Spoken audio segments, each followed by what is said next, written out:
Welcome to Wonder 3 in Father Calloway's book, titled Young Husband of Mary. Father Calloway has 3 sections in this wonder.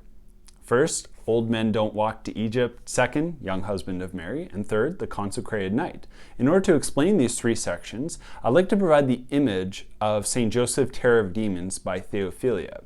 In order to explain the first section, Old Men Don't Walk to Egypt, look at the staff that St. Joseph is carrying.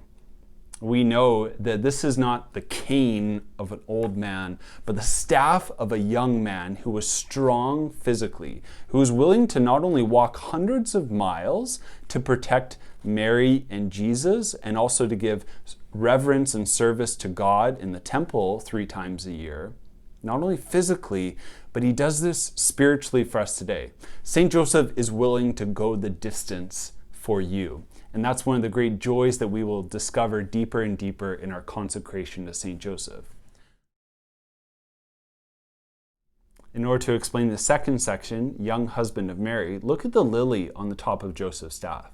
Father Calloway says that although we are okay to see Joseph as an old man, which many people throughout Christianity have, in order to emphasize the perpetual virginity of Mary, we are invited today to see Joseph as a young man, a strong, virile, manly man.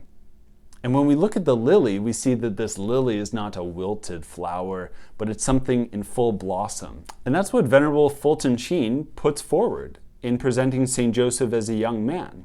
He says, and I quote, "Joseph was not in the evening of life, but in its morning, bubbling over with energy, strength, and controlled passion."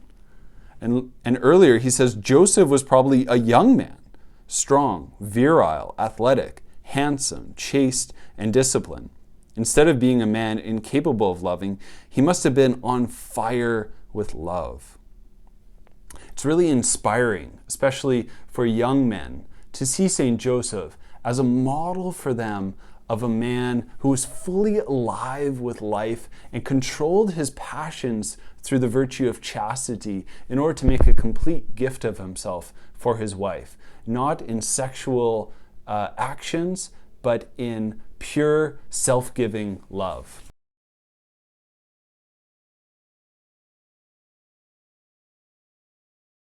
The third section is called the Consecrated Knight.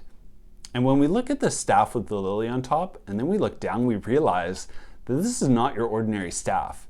This is a weapon. And this weapon has stabbed the serpent in the mouth. Yes, St. Joseph was a zealous defender and protector for Mary and Jesus. He protected them perfectly throughout his entire life.